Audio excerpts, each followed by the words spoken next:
আসসালামু আলাইকুম। উপন্যাস আমৃত্যু ভালোবাসি তোকে, পর্ব ৩০। লেখনীতে সালমা চৌধুরী। অ্যাডমিশন টেস্টের চাপে মেঘের নাজেহাল অবস্থা। প্রতিদিনই জান্নাত পড়াতে আসে। টানা ৩ ঘন্টা পরীক্ষা নেয়া, বুঝানো শেষে বাসায় ফিরে। অন্যান্য দিনের মতো আজও মেঘ সব পড়া শেষ করে 11টা ৩০-এর দিকে শুয়েছে। আবির এখনও ফিরেনি। মেঘ একবার আবিরের রুম থেকে ঘুরেও আসছে। আরও ২০ মিনিট অপেক্ষা করেছে। আবির ফিরছে না বলে বাধ্য হয়ে ফোনে সেভ করা আবিরের নাম্বারটা বের করে কোচিংয়ের ঘটনার পর আজ দ্বিতীয়বারের মতো আবির ভাইকে কল দিতে যাচ্ছে। অষ্টাদশীর হৃদয়ের কম্পন তীব্র হতে শুরু করেছে। কল রিং হচ্ছে, কয়েক মুহূর্তেই রিসিভ হলো। সঙ্গে সঙ্গে মেয়ে কাপা কাপা গলায় সালাম দিল। একই সময় ওপাশ থেকে একটা মেয়ের কণ্ঠস্বর ভেসে আসছে। সালাম আর ওপাশের মেয়েলি কণ্ঠের বলা কথাটা একসাথে হওয়ায় মেঘ কথাটা বুঝতে পারেনি। আবির উচ্চস্বরে কাকে বলে উঠল, স্টপ। সহসা স্বাভাবিক কণ্ঠে সালামের উত্তর দিয়ে বলল, ঘুমাসনি এখনো? আবিরের স্টপ শুনে মেঘ এখনো স্টপ হয়েই আছে। কোন মেয়ে? কি বলেছে? আবির ভাই এখন কোথায়? কিছুই ভেবে পাচ্ছে না। কিছুটা ভেবেচিন্তে মেঘ প্রশ্ন করল, আপনি এখন কোথায়? বাসায় কখন আসবেন? আবির গম্ভীর কণ্ঠে উত্তর দিল, বাসায় ফিরতে একটু দেরি হবে। কেন? মেঘ পুনরায় প্রশ্ন করল, কোথায় আছেন? আবির রাশভারী কণ্ঠে উত্তর দিল, একটা কাজে আসছি, তানভীরও আছে আমার সাথে, চিন্তা করিস না। মেঘ খুশি হয়েও হতে পারল না। মেয়ের কণ্ঠ শুনে মনে ভয় ঢুকে গেছিল। তানভীর সাথে আছে শুনে একটু খুশি হলেও বেশি খুশি হতে পারল না। কারণ তানভীর আপন ভাই হওয়া সত্ত্বেও ভাইয়ের খোঁজ না নিয়ে আবির ভাইয়ের খোঁজ নিচ্ছে। বিষয়টা কেমন হয়ে গেল না? মেঘ আস্তে করে শোধালো, ভাইয়া কি আপনার পাশে? আবির উত্তর দিল, না, একটু দূরে। কথা বলবি? ডাকবো? মেঘ সঙ্গে সঙ্গে বলে উঠল, না না, এমনিতেই। আসছেন না যে? অপেক্ষা করতেছি। আবির ঠান্ডা কণ্ঠে বলল, অপেক্ষা করতে হবে না, আমরা চলে আসব। মেঘ আস্তে করে বলল, টেনশনে ঘুম আসছে না। আবির কপাল কুঁচকে স্বাভাবিক কণ্ঠে উত্তর দিল, আচ্ছা, আসতেছি। মেঘ বেলকনিতে দাঁড়িয়ে অপেক্ষা করছে। অনেকক্ষণ পর আবির আর তানভীর বাসায় ফিরেছে। তানভীর আগে আগে বাসায় ঢুকে পড়লেও আবির নিচে দাঁড়িয়ে কারো সাথে ফোনে কথা বলছে। মেঘ বেলকনি থেকে দাঁড়িয়ে সেই দৃশ্য দেখছে। ঠোঁটে তার মিষ্টি হাসি। মেঘ বিড়বিড় করে বলছে, আবির ভাইয়ের উপস্থিতি যে আমার হৃদয়ে বসন্ত জাগাতে সক্ষম, উনি কবে বুঝবেন এটা? মেঘ আনমনে কত কিছু ভেবে যাচ্ছে। কখন আবির বাসায় ঢুকেছে অষ্টাদশীর সেই খেয়াল নেই। আবির নিজের রুমে না গিয়ে সোজা মেঘের রুমে এসেছে। মেঘকে রুমে না পেয়ে যেই না বেলকনির দিকে যাবে তখনই দৃষ্টি পড়ে মেঘের খাতার দিকে। কেমিস্ট্রির বিক্রিয়ার পাশে বড় বড় অক্ষরে লেখা, আবির ভাই। আবির তৎক্ষণাৎ খাতাটা হাতে নিয়েছে। লাস্ট কয়েকটা পৃষ্ঠা উল্টিয়ে দেখছে, পড়ার ফাঁকে ফাঁকে খাতা জুড়ে আবির ভাই লেখা। আরও কিছু কিছু রোমান্টিক লাইন, কবিতার অংশ, গানের লাইন, এসব লেখা। এসব দেখে আবির মাথায় রক্ত উঠে গেছে। খাতার টেবিলের উপর ছুঁড়ে ফেলে বেলকনিতে পা রাখতে রাখতে চিৎকার দিয়ে উঠল, এই মেয়ে, সমস্যা কি তোর? আচমকা আবির ভাইয়ের কণ্ঠ শুনে চমকে ওঠে মেঘ। আবিরের রাগান্বিত মুখ বিবর দেখে ভয়ে 2 পা পিছিয়ে মাথা নিচু করে নরম স্বরে বলল, কোনো সমস্যা নেই।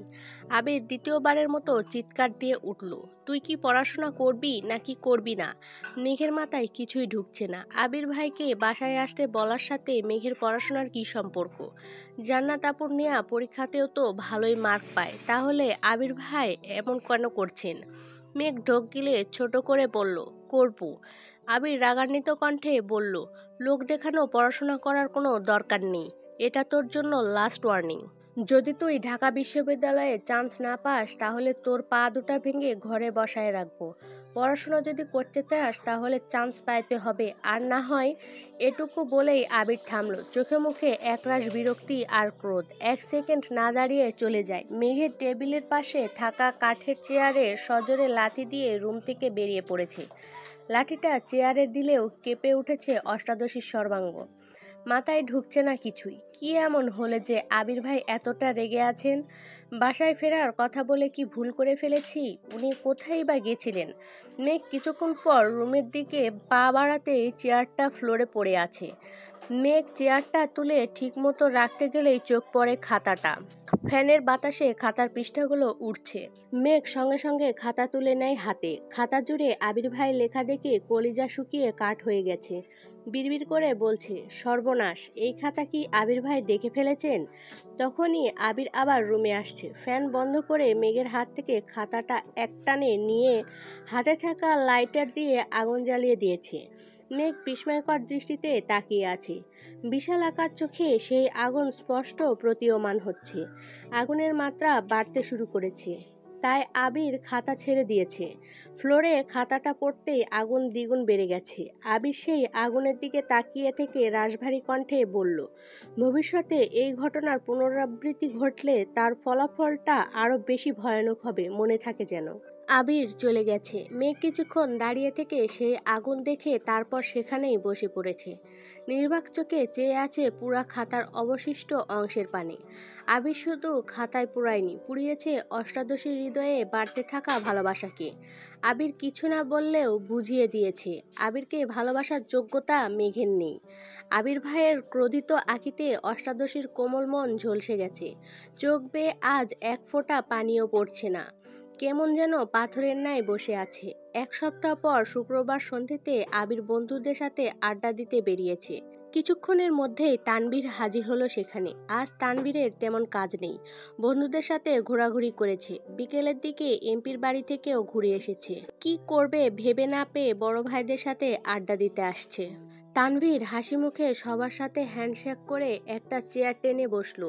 সবাই তানভীরকে পেয়ে গণহারে প্রশ্ন করা শুরু করেছে। নির্বাচন নিয়ে, তানভীরের কাজ নিয়ে, এমপির কর্মসূচি নিয়ে। তানভীর যা জানে সব উত্তর ঠিকঠাক মতো দিচ্ছে। আবির চুপচাপ বসে বসে ফোন চাপছে।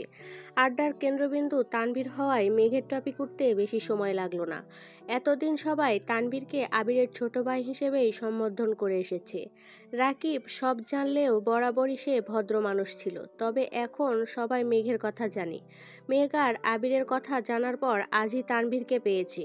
তাই সবাই নতুনভাবে তানভীরের সাথে পরিচিত হচ্ছে। কথার কথা লিমন বলে উঠল, তানভীর, তুই তোর বোনকে আবিরের কাছে বিয়ে দিতে রাজি হয়েছিস কেন? তানভীর আবিরের দিকে তাকিয়ে স্বাভাবিক কণ্ঠে বলল, আমার বিশ্বাস ভাইয়া আমার বোনকে সারা জীবন রাজধানী করে রাখবে। আমার বোনের জীবনে যত ঝড়ই আসুক না কেন, ভাইয়া সবসময় তার সামনে ঢাল হয়ে দাঁড়াবে। ভাই হিসেবে এর থেকে বেশি আমি কি চাইবো? রাসেল সঙ্গে সঙ্গে বলে উঠল, আমার একটা প্রশ্ন আছে। তানভীর বলল, বলো ভাইয়া। রাসেল একটু ভেবে বলল, এই যে তুই আবিরকে ভাইয়া ডাকিস, তোর বাকি ভাই বোনেরাও আবিরকে ভাইয়া ডাকে, তাহলে মেঘ কেন ভাইয়া ডাকে না? তানভীর সশব্দে হেসে উত্তর দিল, তোমার কি মনে হয় বনু ডাকেনি? সত্যি বলতে বনু আমায় ভাইয়া বলে অভ্যস্ত হয়ে গেছে, তাই ভাইয়াকে শুধু ভাইয়া ডাকতে পারে না। ভাইয়া দেশে ফেরার পর প্রথম প্রথম বনু ভাইয়াকে একবার আবির ভাইয়া, একবার আবির ভাই এমন করে ডাকতো। একদিন বড় আম্মুর সামনে আবির ভাই বলায় বড় আম্মু বললেন, ভাইয়ের নাম ধরে ডাকিস না, বড় ভাইয়া বলে ডাকবি। লিমন বলল, পরে? তানভীর আবিরের দিকে একবার তাকালো। আবির চুপচাপ বসে আছে, কারণ সে ভালো করেই জানে তানভীর আসলে বন্ধুরা আবিরের কুকীর্তি জানতে চাইবেই। আবিরকে চুপচাপ থাকতে দেখে তানভীর একটু সাহস নিয়ে পুনরায় বলা শুরু করলো, পরে আর কি? বনু কিছু বলার আগেই ভাইয়া চিৎকার দিয়ে উঠেছে, ভাইয়া বলে ভাইয়া ডাকার কোনো প্রয়োজন নাই, যা ডাকছে তাই ডাকুক। বড় আম্মু এখান থেকে যাওয়ার পর বনু মজা করে বলেছে, আবির ভাইয়া। ভাইয়া সঙ্গে সঙ্গে বলে, ভুলেও যদি আর একবার আবির ভাইয়া ডাকিস তাহলে এমন থাপ্পড় দিব জীবনের মতো ভাইয়া ডাক বন্ধ হয়ে যাবে। সেই থেকে বনু আবির ভাই বলেই ডাকে। সবাই আবিরের দিকে চেয়ে হাসছে। লিমন আবিরকে উদ্দেশ্য করে বলে, ভাই ডাক শুনতে কেমন লাগে বন্ধু? আবির বিরক্ত নিয়ে উত্তর দিল, ভাই ডাকটা অনেক কষ্টে সহ্য করে নিয়েছি, কিন্তু ভাইয়া ডাক সহ্য করতে পারবো না। রাকিব তানভীরের দিকে তাকিয়ে প্রশ্ন করলো, এমপির মেয়ের কি খবর রে? এখনো কি উল্টাপাল্টা কিছু বলে? তানভীর স্বাভাবিক কণ্ঠে উত্তর দিল, মেয়ে ভালোই আছে, তবে ইদানিং আরেকটা কথা বলছে, যেটা আমি ভাইয়াকেও বলিনি। আবির ভ্রু কুঁচকে প্রশ্ন করলো, কি বলেছে? তানভীর ঢোক গিলে আস্তে করে বলল, এমপির মেয়ের বনুকে অনেক ভালো লাগছে। আবির কপাল কুঁচকে গম্ভীর কণ্ঠে বলল, তো? তানভীর আস্তে করে বলল, এমপির ছেলের বউ মানে এমপির মেয়ে ভাবি বানাতে চাই। আবির বসা থেকে উঠে রাগান্বিত কণ্ঠে শুধালো, কি? তানভীর চেয়ার থেকে উঠে দৌড়ে গিয়ে রাকিবের পেছনে লুকাইছে। রাকিবও দাঁড়িয়ে পড়েছে। লিমন আর রাসেল সঙ্গে সঙ্গে আবিরকে ধরেছে। তানভীর রাকিবের পেছন থেকে উচ্চস্বরে বলে উঠল, তুমি এভাবে আমায় মারতে পারো না। ভুলে যেও না আমি তোমার সম্বন্ধী হই। আবির রাগে ফুঁসতে ফুঁসতে বলল, এই কথাটা মাথায় রাখি বলেই আজ পর্যন্ত তুই আমার হাতে মায়ের খাসনি। রাকিব হাসতে হাসতে বলছে, তানভীর তোর ভাগ্য ভালো, শালা হলে যে কি দশা হইতো তোর আল্লাহ ভালো জানেন। আবির রাগান্বিত কণ্ঠে বলল, তানভীর তোরে আমি আগেই না করছিলাম মেঘেরে ওই বাড়িতে নেয়ার দরকার নেই। তুই জোর করছিলি বলে আমি নিছিলাম। এমপির মেয়েরে এমনিই সহ্য হয় না। এখন আবার ভাই, ছেলের নাম কি, কই পাবো এটা বল শুধু। তানভীর ঠান্ডা কণ্ঠে বলল, ছেলে ইউকেতে থাকে, ছেলে এসবের কিছুই জানে না। এমপির মেয়েরই ভালো লাগছিল, আমি না করে দিছি, বলছি বনু তোমার বউ, কাহিনী যেন না বাড়ায়। আবির গম্ভীর কণ্ঠে শুধালো, আমায় আগে বলিসনি কেন? তানভীর তখনও রাকিবের পেছনেই লুকিয়ে আছে। ধীর কণ্ঠে বলল, এখানে চারজনের সামনে বলেই যান বাঁচানো কষ্টকর হয়ে যাচ্ছে। বাড়িতে আমায় একা পেয়ে মায়ের যে দিবা না তার কি গ্যারান্টি আছে? আবির কণ্ঠ দ্বিগুণ ভারী করে বলল, এমপির মেয়েটা যদি ছেলে হইতো তাহলে এর খবর আছিল।